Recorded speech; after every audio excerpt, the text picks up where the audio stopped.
नमस्कार. दरवर्षी उन्हाळा आला आणि टेम्परेचर 40, 41, 42, 44, 45 झालं आणि उन्हाच्या झळा असह्य झाल्या की आपण सगळेजण एकमेकांना आणि इतरांना ज्ञान पाजण्याचा प्रयत्न करतो की वृक्ष जतन केलं पाहिजे, वनराईचं संवर्धन केलं पाहिजे, झाडं वाचवले पाहिजेत आणि या ग्लोबल वॉर्मिंगपासून पृथ्वीला वाचवलं पाहिजे. हे दरवर्षी होतं. उन्हाळ्यात आपण सगळ्यांना एकमेकांना ज्ञान पाजत असतो. उन्हाळा गेला, पावसाळा सुरू झाला की सगळेजण विसरून जातात आणि मग असं वाटतं की जीवन म्हणजे आनंदाचा वर्षाव आहे. पावसाळा गेला आणि हिवाळा आला की असं वाटतं जीवन म्हणजे एक गुलाबी थंडी आहे आणि उन्हाळ्यातलं हे संकट आपण विसरून जातो आणि पुन्हा हिवाळा गेल्यानंतर उन्हाळा आला आणि पुन्हा टेम्परेचर 41, 42, 43, 44, 45 झालं आणि मग जीवाचे हाल व्हायला लागले की आपण पुन्हा म्हणतो झाडं लावायला पाहिजे, वृक्ष लावायला पाहिजे आणि पृथ्वीचं संरक्षण करायला पाहिजे. तर छत्रपती संभाजीनगर जिल्ह्यामधल्या पैठण तालुक्यामधील बिडकीन या शहरामध्ये असलेलं एक गीताई इन्स्टिट्यूट ऑफ मॅनेजमेंट ह्या कॉलेजचं एक सुंदर कार्य पाहण्यासाठी मी आलेलो आहे. मला ते कार्य आवडलं. अतिशय सोप्या पद्धतीने, कमी बजेटमध्ये, कमी खर्चामध्ये, कमी हेडेकमध्ये, कमी ताणतणावामध्ये मोठं कार्य केलं जाऊ शकतं याचं उदाहरण मला माहीत झालं आणि म्हणून इथं भेट द्यायला आलो.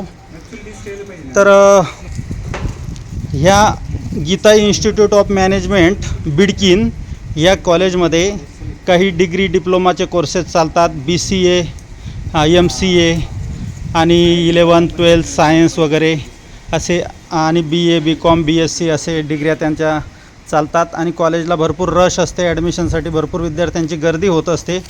तर ह्या गोष्टीचा विचार करून कॉलेजच्या मॅनेजमेंटने असा विचार केला की आपण फक्त आपली विद्यार्थी संख्या वाढीसाठी आणि आपल्या कॉलेजचा प्रचार प्रसार एवढ्यावरच फोकस न करता समाजाप्रती जे दायित्व आहे ते पण आपण निभावलं पाहिजे आणि म्हणून त्यांनी त्यांच्याकडे असलेल्या विद्यार्थ्यांच्या वाढत्या गर्दीचा समाजाला फायदा करून घेण्यासाठी, निसर्गाला फायदा करून घेण्यासाठी आणि विद्यार्थ्यांवर चांगले संस्कार व्हावेत आणि त्यांच्यावर समाजाची भविष्याची जबाबदारी यावी म्हणून एक उपक्रम असा चालवला की जो विद्यार्थी ॲडमिशन घ्यायला येईल त्या प्रत्येक विद्यार्थ्याला एक रोपटं भेट द्यायचं आणि भेट म्हणजे एक रेस्पॉन्सिबिलिटी, जबाबदारी त्यांच्या अंगावर टाकायची आणि त्यांच्या ॲडमिशनच्या प्रोसेसमध्येच त्या गोष्टीचा उल्लेख करायचा की त्या विद्यार्थ्याला झाड दिलं गेलेलं आहे, रोपटं दिलं गेलेलं आहे आंब्याचं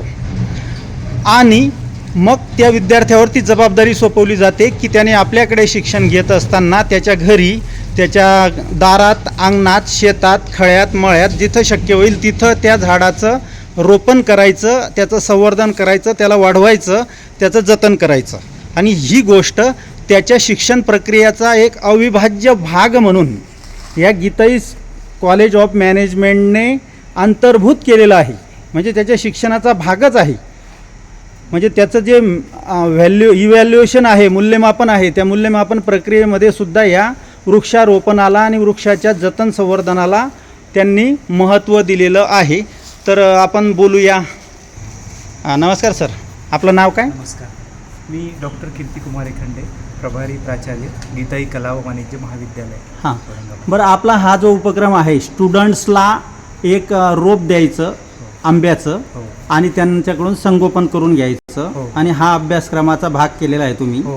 तर हा उपक्रम किती दिवसापासून आपल्याकडे चालू आहे? साधारणतः 4 ते 5 वर्षापूर्वी आम्ही उपक्रम सुरू केला. सुरुवातीच्या काळामध्ये आम्ही वन विभागाच्या सहाय्याने 200 ते 250 रुपये उपलब्ध करून देऊन विद्यार्थ्यांना वाटली. याची प्रक्रिया अशी की प्रवेश घेतलेल्या प्रत्येक विद्यार्थ्याला प्रवेश झाल्यानंतर एक रोपटं आम्ही द्यायचो. मागच्या 1-2 वर्षापासून आम्हाला हे लक्षात आलं की काही उपयोगी आणखी झाडं देऊ शकतो. तर आम्ही आंब्याच्या ज्या कोळी आहेत त्या गोळा करून या पद्धतीने फोडून त्याची रोपटे आम्ही स्वतः इथं तयार करतोय आणि गरज पडती त्या पद्धतीने वन विभागाचे पण काही रोपं त्यांच्याकडनं आम्ही घेतो आणि विद्यार्थ्यांना वाटतो. ओके. तर ही संकल्पना सुरुवातीला कोणाला सुचली आणि कोणी सांगितलं? संस्थेचे जे संस्थापक आहेत श्री लक्ष्मणराव एखंडे सर, हे निवृत्त मुख्याध्यापक आहेत मराठा शिक्षण संस्थेचे हां आणि ते या संस्थेचे संस्थापक अध्यक्ष आहेत. हां त्यांची गीताई संकल्पना- मॅनेजमेंट गीताई स्कूल. सेवाभावी चॅरिटेबल ट्रस्टचे संस्थापक आहेत ते. हां त्यांच्या संकल्पनेमधनं आम्ही ते ह्या उपक्रमाचा सुरुवात केला हां आणि शिक्षणासोबत पर्यावरणाचं विद्यार्थ्यांना एक जाणीव द्यावी की आपण सुद्धा पर्यावरणाशी संबंधित आहोत आणि आपली काही एक जबाबदारी आहे, त्या माध्यमातून आम्ही सुरुवात केली. दरवर्षी साधारण किती मुलं याचा लाभ घेतात? साधारणतः दरवर्षी आमच्यातर्फे 200 ते 250 विद्यार्थ्यांना ही रोपं वाटली जातात. वाटले जातात दरवर्षी 200 ते 250, 200. म्हणजे साधारणतः 4 वर्षापासून 800 ते 1000 मुलांनी याचा लाभ घेतलेला आहे.